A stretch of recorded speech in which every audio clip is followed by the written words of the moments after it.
This is Westbrook. I'm at the Atlanta History Center. We're doing a Veterans History interview with Elgin Wells as part of the Veterans History Project. Mr. Wells, thank you for taking part in this. Please give me your name and your birth date.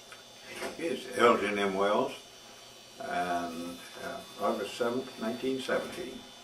Great. Now basically this is your story to tell us about your service experiences, and also we'd love to hear about your experiences with Delta after service. All right. That sounds very interesting. So we want to hear your account, but we'll ask a few questions along the way. All right. So could you tell me did you enlist or were you drafted? I enlisted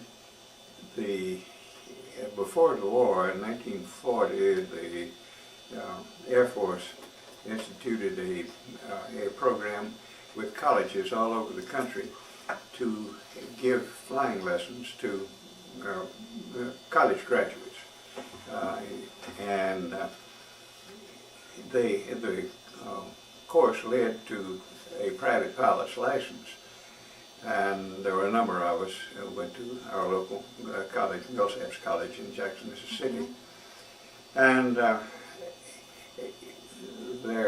the Air Force's idea was to prepare people, get people interested in flying. So, with the war coming on, and obviously we were going to get into it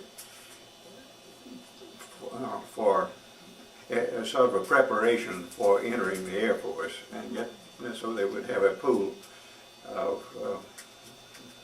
would-be pilots coming in. And it worked because the majority of us either went into the Air Force or the Naval Air Service. Oh, it was the Air Corps at that time. It was only a portion of the Army then. So in February 15th of 1941, I enlisted as a flying cadet, and graduated in September of 1941.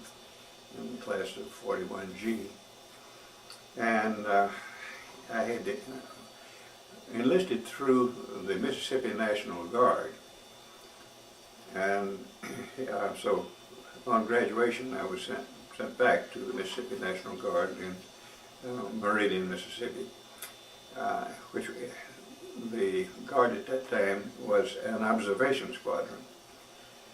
And I stayed with the observation squadron there for about a year. Then those of us that had had experience, a full year's experience, went to form another squadron at Fort Knox, Kentucky.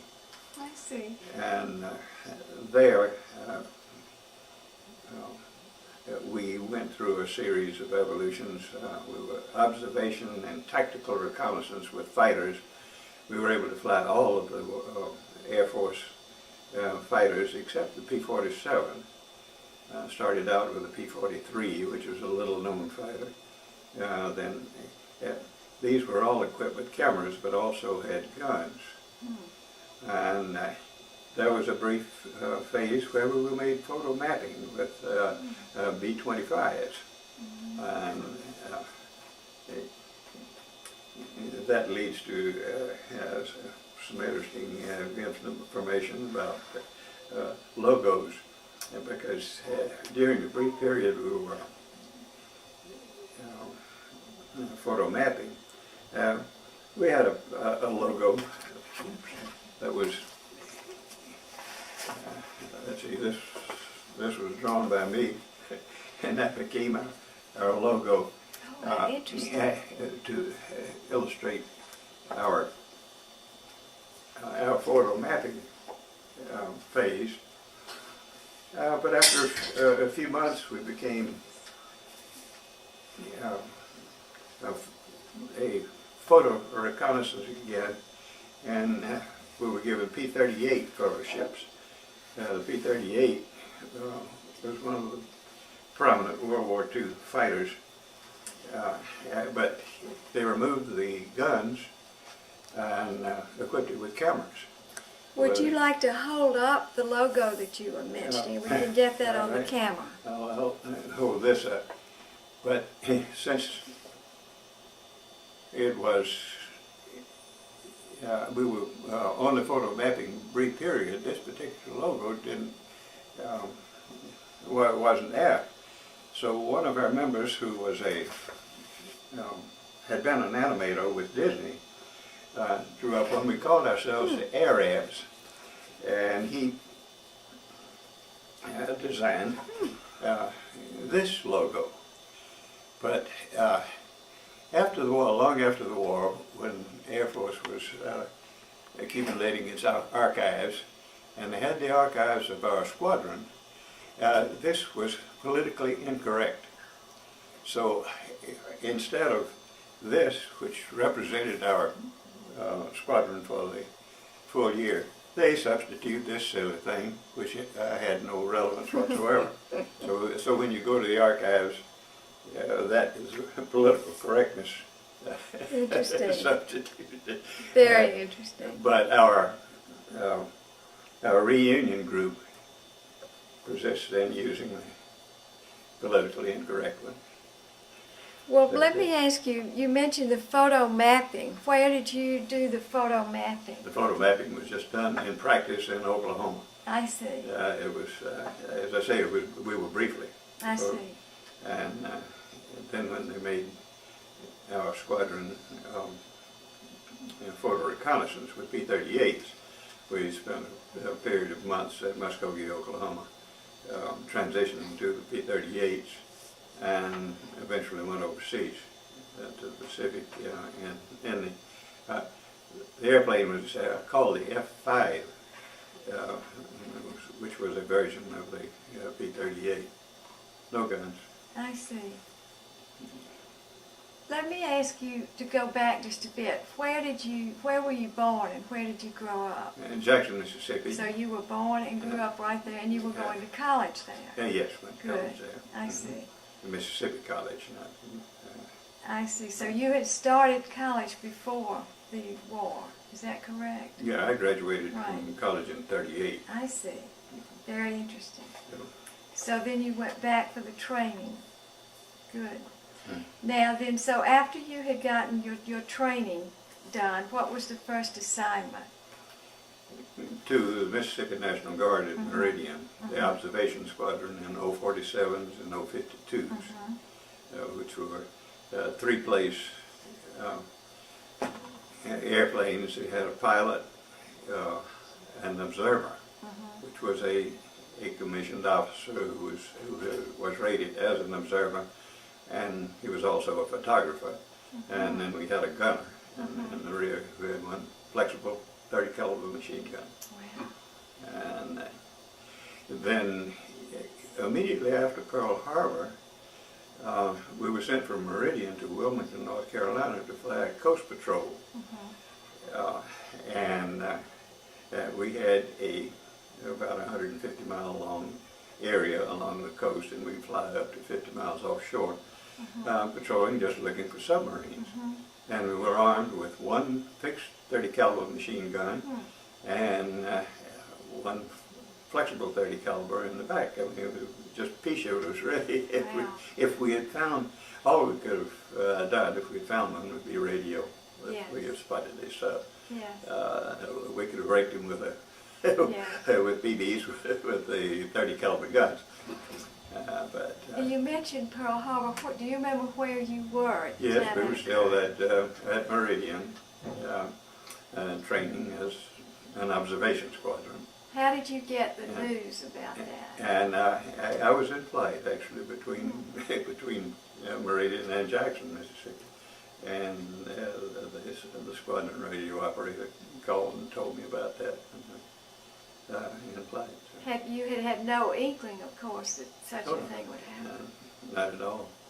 Did you have a sense right away of the implications of what it would mean for the country? Of course, as soon as we got the news, and then of course and back then it took a while for film to come back of the devastation, but we got news, of course, of the terrific damage that was done to Pearl Harbor. Right. Well, speaking of significant events, do you remember when Roosevelt passed away? And hearing yes, about that? but I don't have any memory of where I was while I was So would you like to go ahead and take us through just your memories about your experiences chronologically? Well, after we were sent to Fort Knox to Godman Field and to form a new squadron, a new group actually,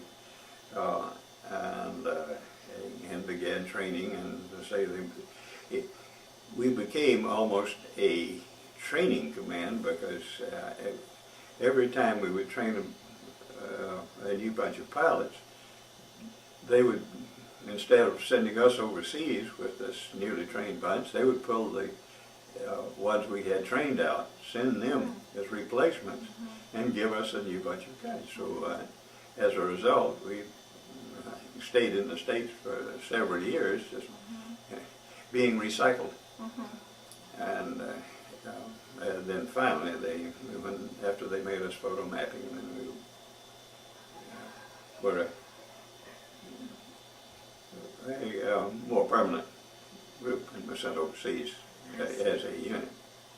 So what were some of your more memorable experiences, would you say? Well, I was with a wonderful bunch of people, excellent pilots. We had a wonderful safety record as far as and then after we were sent overseas,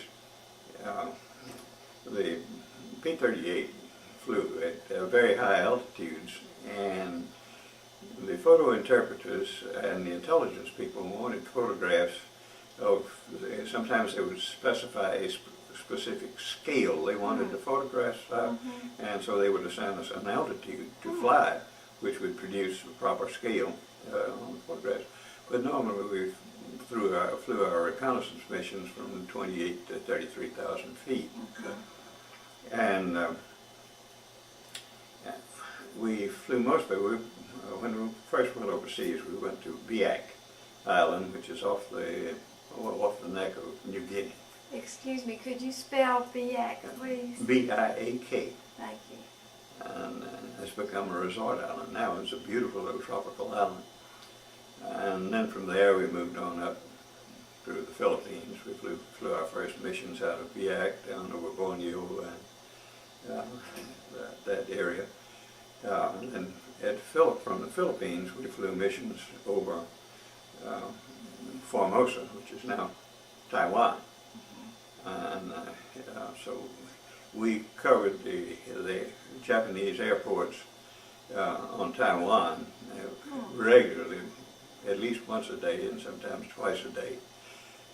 And during a bombing raid, we would go out, since we were faster, we would usually go out before the bombers took off.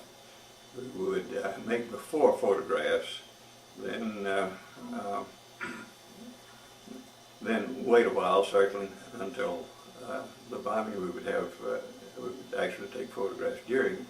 Then the mission would go in to take damage assessment photographs afterwards.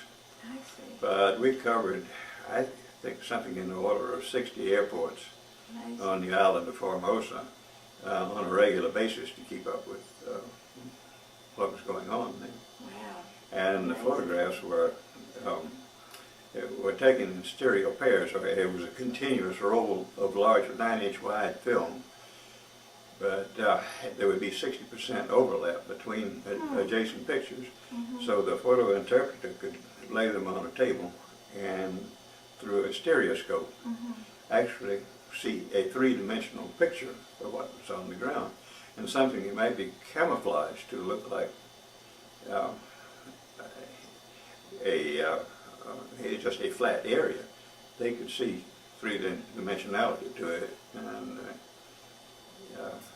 and tell whether it was actually gunned or whether it was phony. Wow. Fascinating.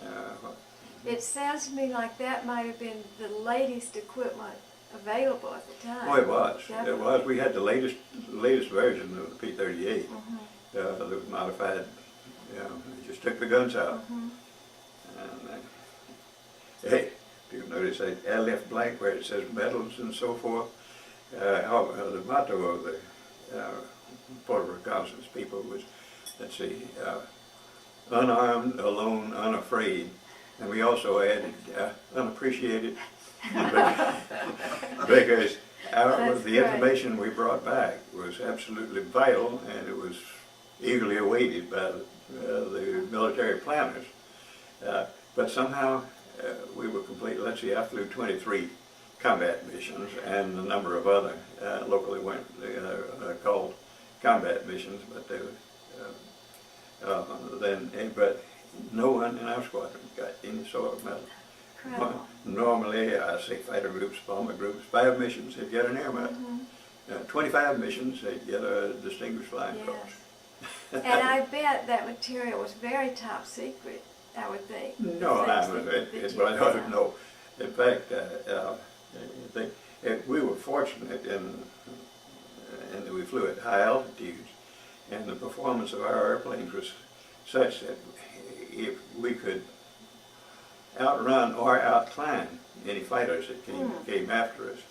So the only time I was fired at, on 2 different occasions, I was fired at with anti-aircraft, but I was never intercepted by a Japanese airplane. Can you remember what the experience was like when you were being fired at? Well, let's say it was attention getting. Yes. But the first time I had taken my pictures, and it was of an island, and it was still held by the Japanese. It was sort of bypassed, but they had come up and they had bombed our airstrip the day before. And that was the nearest airport that we knew there were Japanese airplanes at. So after I took my photographs, I think they wanted about 25,000 feet then. I said, I'll go down and take a look at it. And at 25,000 feet, they couldn't reach us. But when you got out around 17,000 feet, my wingman was, hey, we were just hanging back. And he called out. Just about the time I looked up, there was a puff of smoke back between us. And and they were very accurate. They got the elevation. But we got out of there in a hurry. I would think so. And the only other time I was ever fired at was when we had to drop down about 16,000 feet below a cloud deck to get our pictures. And there they were able to get our altitude pretty well. But fortunately, no damage. It was definitely just another attention getter. Yes, that was very fortunate. I'm glad it was that way. I think I'll pause the tape for just a moment. Now, Mr. Wells, would you like to tell me a little about the maps you've got? We've, in our photographic reconnaissance flights, we covered rather large areas, and in addition to our regular maps, we were furnished with maps that we keep in our pockets of the various areas that we were apt to, be shot down in. And these maps were printed on silk, and because a paper map would tend to deteriorate if it got wet, these could stand being wet. In fact, these were wet in a typhoon when we were on Okinawa. And then also we carried with us what we call the blood chit. Those we carried in a pocket in our usually jungle vest that we wore. And it has the American flag, and underneath, in various languages, this one has French, because the French occupied Vietnam and that area down there, Annamese, which is Vietnamese, Thai, Chinese, Korean, and Japanese. And these instructed the person that you would hand it to if he was a rescuer and seemed friendly. It would promise a reward if the donor of this was taken to safety and returned to American hands.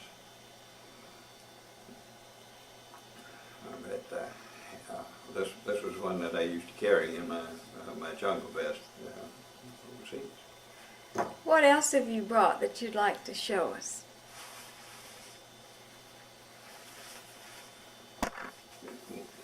Well, would you like to see these various photographs of Yes, myself? we would like very much to see those. Okay.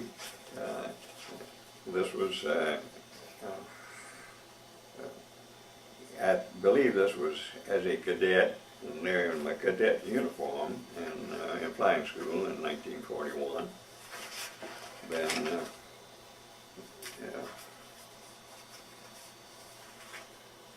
there's one in dress uniform, probably about the time I returned from overseas. Wonderful. And there's another in uniform. And P-39. And a couple of views of P-38s. If you'll just hold those right there like that, I'll try to get focused on that and make it a little bit larger. That's good. And if you could just hold the other one up the same position. And where would that's a P-38? Yes, that's a P-38 that we flew as. And it shows you above the clouds. Yeah.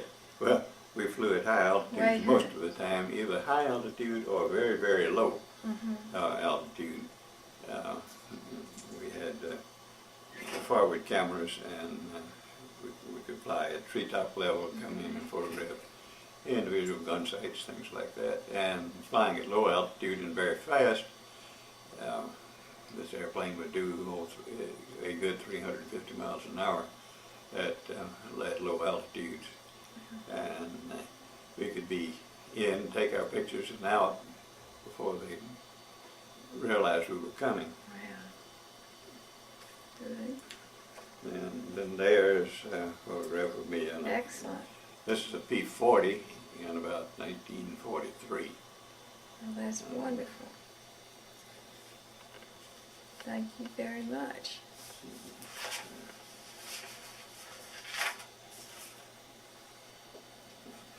There's the graduation from advanced flying school in September of 1941. Absolutely wonderful. And I have also brought logos from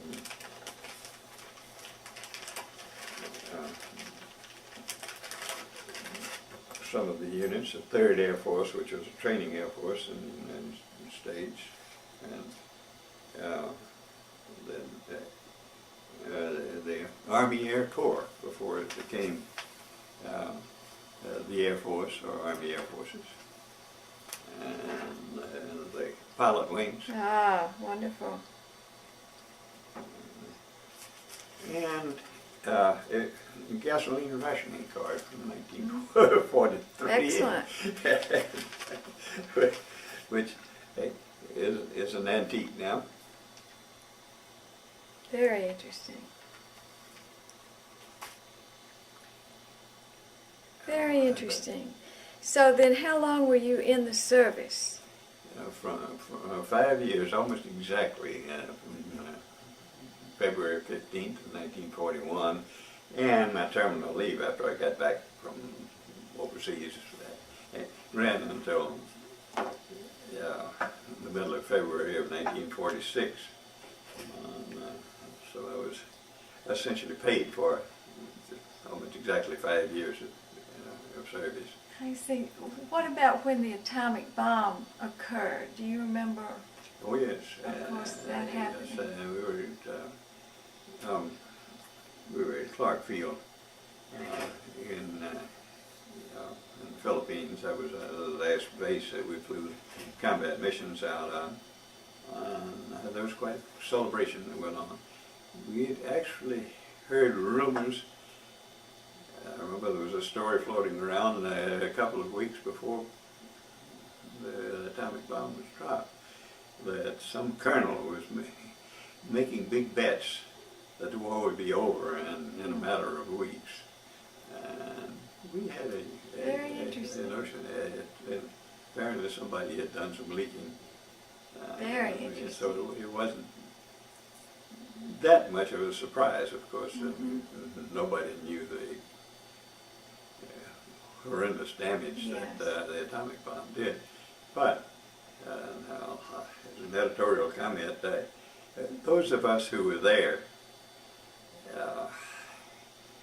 defend the Truman's use of the atomic bomb because it saved millions and millions of lives, both the Japanese and our own.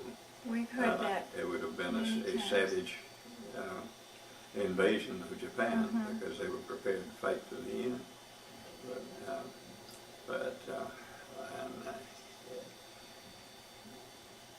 In the tenor of the times, I think it was exactly the right thing to do because it wasn't that we initiated the atomic age. The Germans were working on an atomic bomb and would have used it indiscriminately if they had been first with it. So I think we should offer no apology for having dropped the bomb first. Very interesting. So many people have echoed those feelings about it, and the relief that it was going to cause a quicker end to the war. So,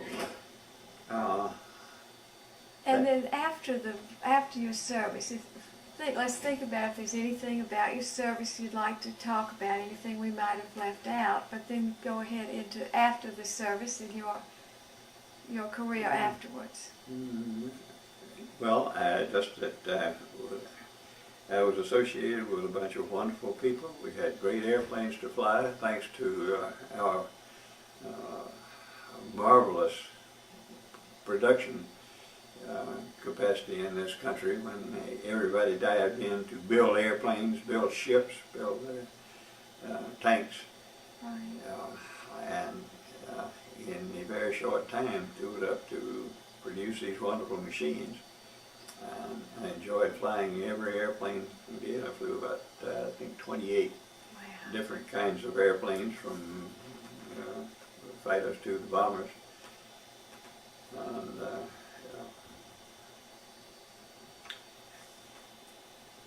And considered, since I lived through it, a very educational time, a maturing time, and I'm glad I had the experience. I'm certainly not glad we had the war. Yes. How did your family get along? How did they fare doing all of this? Well, I was an only child, and I know my father.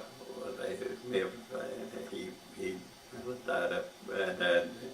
He had ulcers and finally stomach cancer, and I think worrying about me probably. Yes. But he took a dim view of flying. I could never get him to ride with me in an airplane. Really?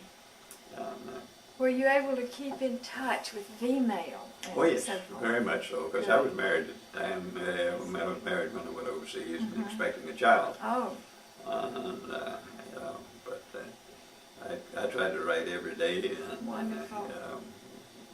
My wife did too. She kept all of mine. My letters. I had no way to keep anything like that. But I ran across a few things the other day. A Valentine poem card that I sent her. Wonderful. And, so do those letters then, all of them still exist? Yeah, you well, still have the letters? My letters to her do, and these the cards that I hand drew and sent to her. How wonderful! Over there. Absolutely wonderful. So thoughtful. When I was looking up these things, I ran across those. Yes. And gave me a I'd love to see nostalgia that. trip. Would love to see the Valentine. That's great. It was pretty good. I bet it was good. I tell you, I was surprised at my poetic ability. Excellent. under those conditions yeah, too. But So you had the V-mail, and that worked pretty well. It worked very well. Of course, we'd get the V-mail, get our letters from home in batches. That's what I thought. But written on the little thing where you just folded the.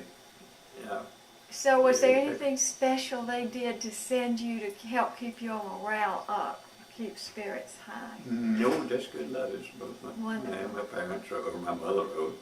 Good. Well, my father wrote too.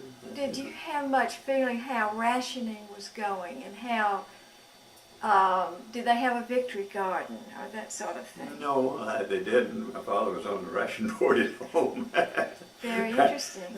But well, there was one interesting experience in when I was based at Godman Field at Fort Knox. I was one of the few people in the country who had flown a P-51, which was a brand new airplane, and they were still running service tests on them. So I was picked to go to Wright-Patterson Field at Dayton, Ohio, where they did most of the testing of new equipment. And I was sent there to fly accelerated service test on it. Well, my orders read, travel by private automobile not authorized, and dependents will not accompany, because it was just a 30-day temporary duty. Well, I'd just been married for about 2 months then. And so my wife and I jumped in the car and drove to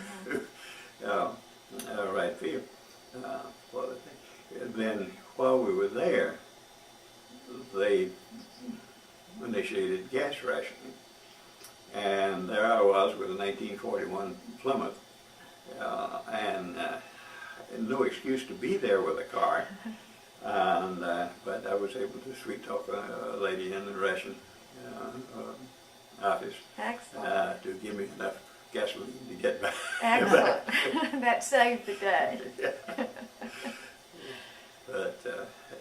But then from there on, we never had any real problem. We had to be very careful with tires. And the tires back then didn't last nearly as long as they last now. And we were very careful, because cars weren't as efficient.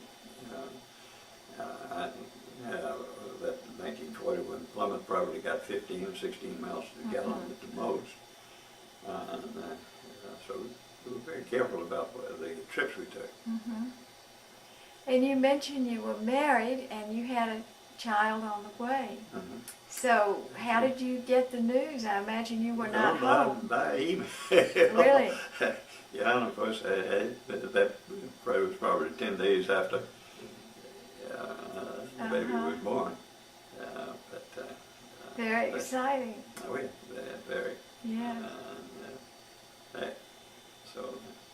But after the war was over, there was so many hundreds of thousands of us that needed to come home, and I had enough points, so I actually had myself transferred to a bomb group who was going to fly its own airplanes. B-24 was going to fly those back to the States. Well, and since everything was in such a turmoil at the time, their mission was changed, and I was left there, and they did not fly their airplanes back home, and I was left loose. So I just had to try to find them. So finally, I took the first ride home I could get in a C-3 freighter, which took about 3 weeks to get across to Portland.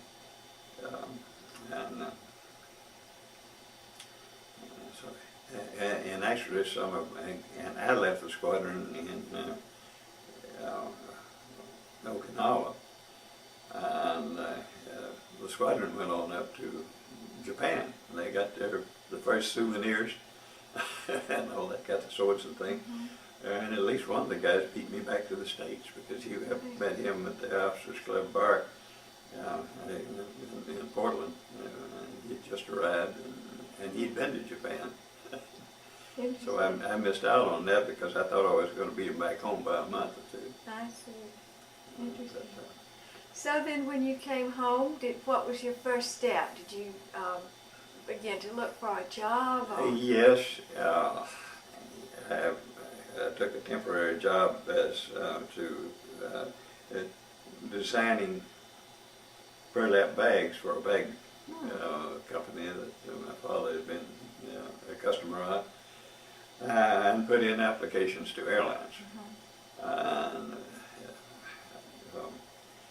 but it wasn't until April of '46 that Delta sent me where to come to work. So I had a very wonderful career with Delta for 31 years, flying Aggie. What were some of your aircraft experiences with Delta? I think I was told that you flew one of the first L-1011s. Is that? Oh, no, I did not qualify on the 1011 until I could hold a regular line and not have to fly reserve, because I did not like to fly reserve. No, I started flying a 1011 about a year after we got them. And it was a wonderful airplane, just a beautiful airplane to fly. Just a joy. And of course, Delta at that time was such a great place to work. And formed many good friendships there, and a lot of us still get together for luncheons. Wonderful. Are you active in, isn't there a Delta Retired Pilots Association? Yes, and we meet every other month over here at 103 West. And, wonderful. But they're about around the Atlanta area. There are probably 10 different groups, usually breakfast groups and luncheon groups, that are pilots that live in the immediate area. Right. Meet regularly. Yeah, it's a wonderful group. It is. It is. Do you happen to remember Mr. Woolman? Well, I remember him, the founder of Delta. Oh yes, he was a great guy, and he would roll over in his grave if he were to see the situation. Right. And of course, I don't think even he dreamed that the equipment we have, the airplanes that we have now, or the size of tremendous growth in airline travel.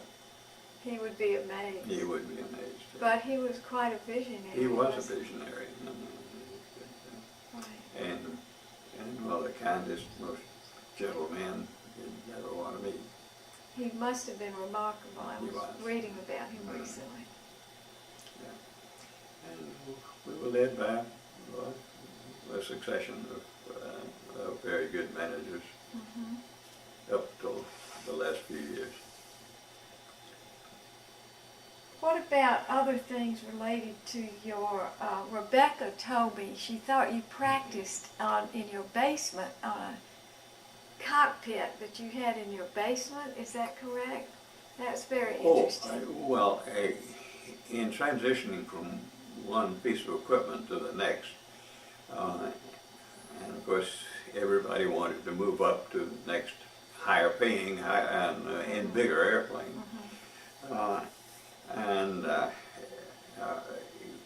But the transition from one kind of airplane to another requires some very intense practice and schooling. And, you go to ground school, you go to simulator training, which is a mock-up of the cockpit, and you practice emergency procedures over and over again. So what I had was a big photographic layout of the cockpit. I believe this was on the 1011 that I had this, and set them up where I could be surrounded by photographs of the instrument panel, the switch panels on all sides. And it's just practice, and reaching for those switches, those dials, those handles,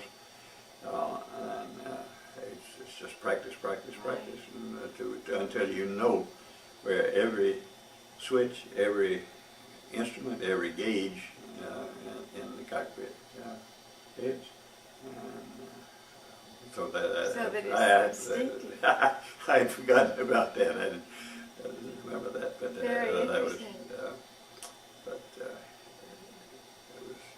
What about the DC-10? Did you flew that? No, I didn't fly the DC-10. It was very similar to the 1011, same size. The reason Delta had DC-10s was that we chose the 1011 because the promised delivery was earlier than the DC-10, and they were competing airplanes. But lucky, well, the Rolls-Royce engines were not being delivered soon enough. And so Lockheed wasn't able to deliver the airplanes, but United Airlines, I believe it was, had 5 DC-10s that they had ordered but didn't have use for at the moment, so Delta leased those. I see. And we had those for several years. I see. But it was essentially the same, it served the same purposes as 1011. Did you find a lot of other Delta pilots who were back from the service? And I would imagine there were a number of others who were. Oh, well, most of them who were hired. I'd say 99% of them were the ones who were hired in the first 5 years after the war were veterans. Did you ever talk about your veterans' experiences with each other, or did people sort of set it aside and just go on to the next stage? And there would be occasional conversations about it. You were usually interested in the background of the people you were flying with. Yes. And there would be questions there. But I guess it was 1950 before there were a large number of non-veterans that came to work for the airlines. Do you take part now in any veterans groups?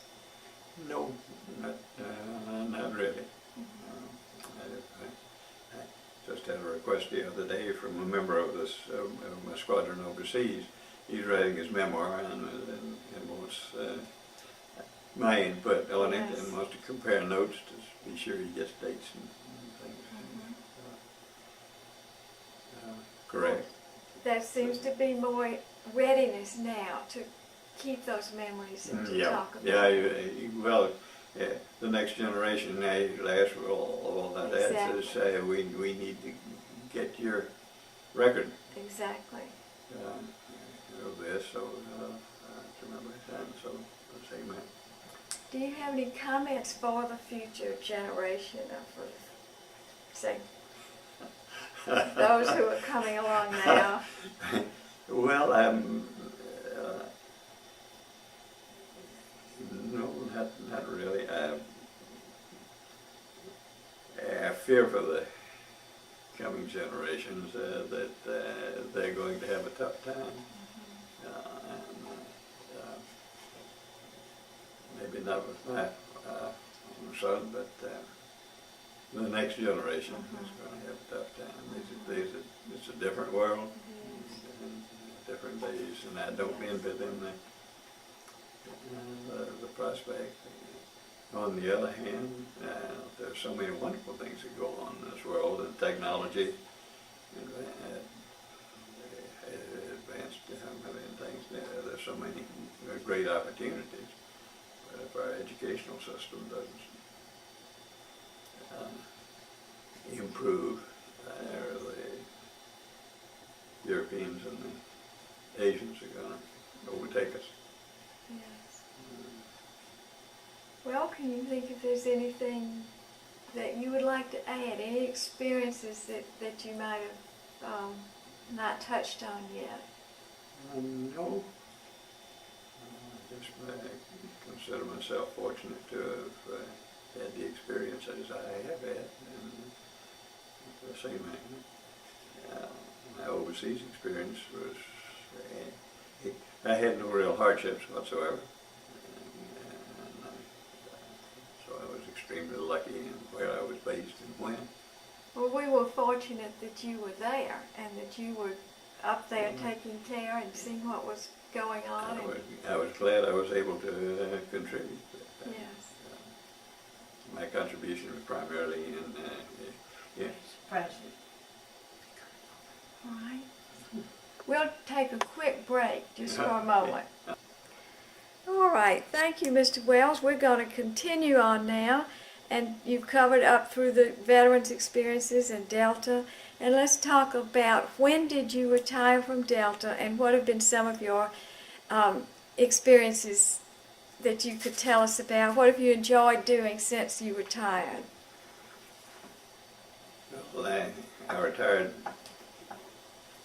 from Delta on August 7th, 1977, because the FAA will not allow an airline pilot to fly past age 60. So we were forced into retirement on our 60th birthday. We can take a trip out on the day before, but you cannot return on your birthday. But I have always loved to fly, the flying experience behind it. So, and my son had learned to fly, and I wanted to make an airline pilot out of him, but I made the mistake of buying an aerobatic airplane for him to build time in after he got his license.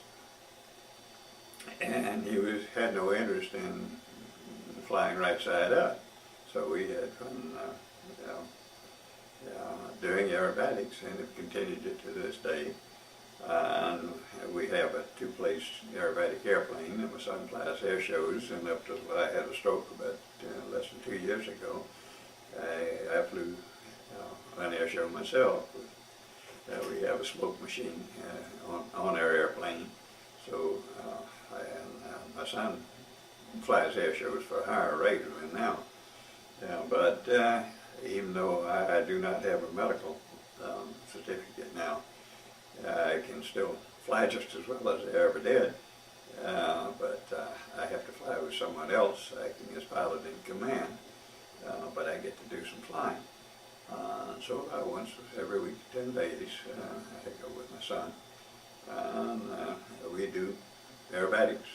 I can still do loop, rolls, emblem, spins, whatever. We pull 5Gs regularly, and but have a wonderful time flying together. He seems to enjoy flying with me.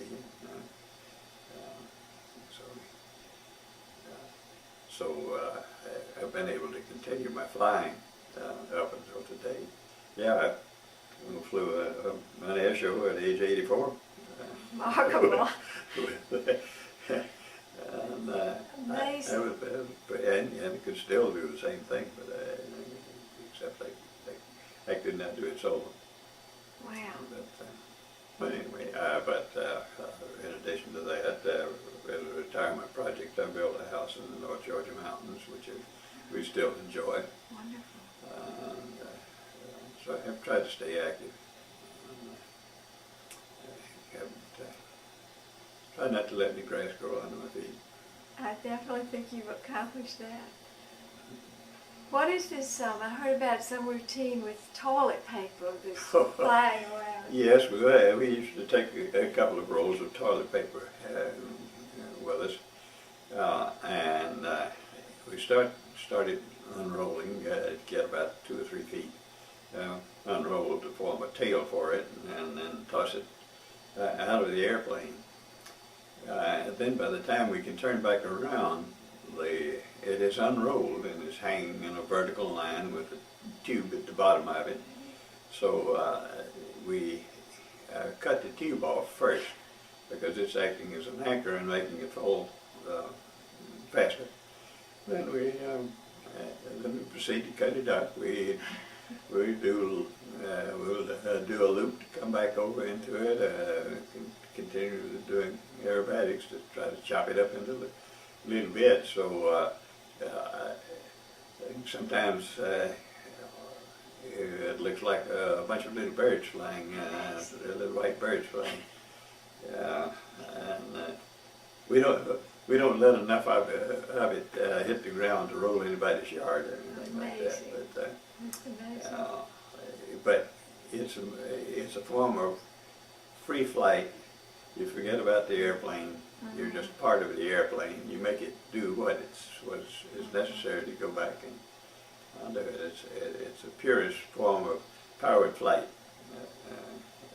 that there is.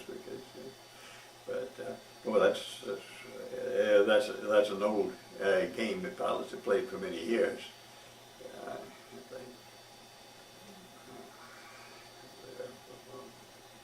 You must absolutely love flying. Oh, I do. I do. It's my life, my passion. There's nothing like it.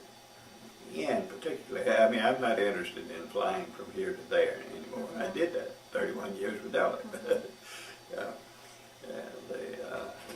But just to enjoy free-form flying. Right. People who are watching us on radar, the air traffic controllers, have fun watching us because they can see our altitude go from, say, 5,000 feet down to 3,000 feet and just nothing flat. They see the numbers roll by on the altitude readout on their radar. You get the blip, the dot on the radar doesn't move at all because we're going straight up or straight down. But the airplane we have, which is a Malanga Decathlon, it's just a wonderful platform to have fun. I've always wondered what the feeling is like when you're a pilot and you're taking off and you see the beautiful horizon and the clouds. It's wonderful. One of my greatest joys was going into a large city at night, on a clear night, and see that huge city laid out in front of you. I flew both to Chicago and New York many times, and both cities are beautiful from the air. And I happened to be flying into New York in I think it was not long before I retired. I think it was July of '77. We had a big blackout, and including the airport, and that was a spooky sight, looking down at the black rail, very much like pictures you saw in New York when we had the blackout this past summer. And we had to go on to Boston and wait till they had at least some emergency lights back on the airport, and so we could bring our passengers back to Kennedy. Did you have any other particularly scary or unusual experiences that stand out like that? No, airline flying is so wonderfully safe. That's one of our beefs that the press makes such a big splash when there is an accident. When you think that more people are killed on I-285 in a year's time than are killed in an airplane wrecks. But I had virtually no scary experiences with the airline. I've flown 28,000 hours. Wow. That's equivalent of about 3 hours in the air. I mean, 3 years in the air. We've had very few scary experiences. I know, I would want you for my pilot. There's no question about that. But it was a wonderful career. Really enjoyed it. And of course, I went to the Air Force getting me started in aviation, because I was interested in airplanes before, but no opportunity to learn to fly until the civilian pilot program before the war got me into it. I still carry the same license number that I got in 1940. Remarkable. But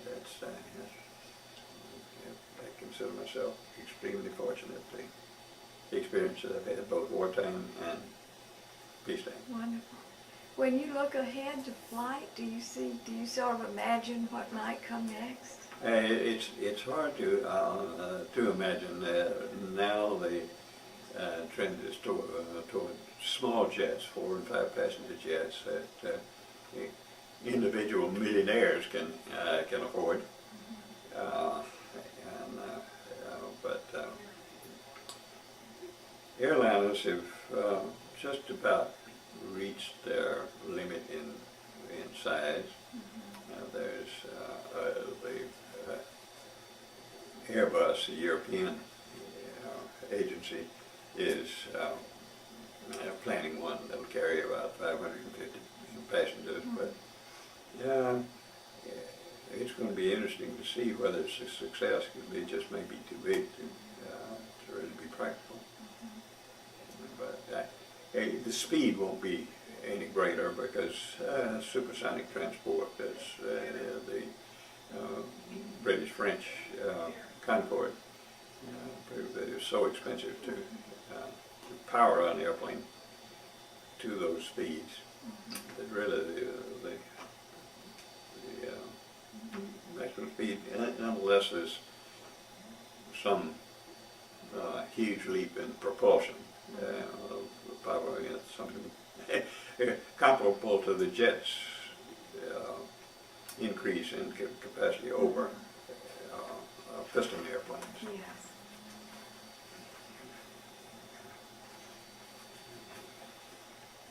Good. Thank you. I have a son who is also named Elgin. He's Elgin the Fourth, actually.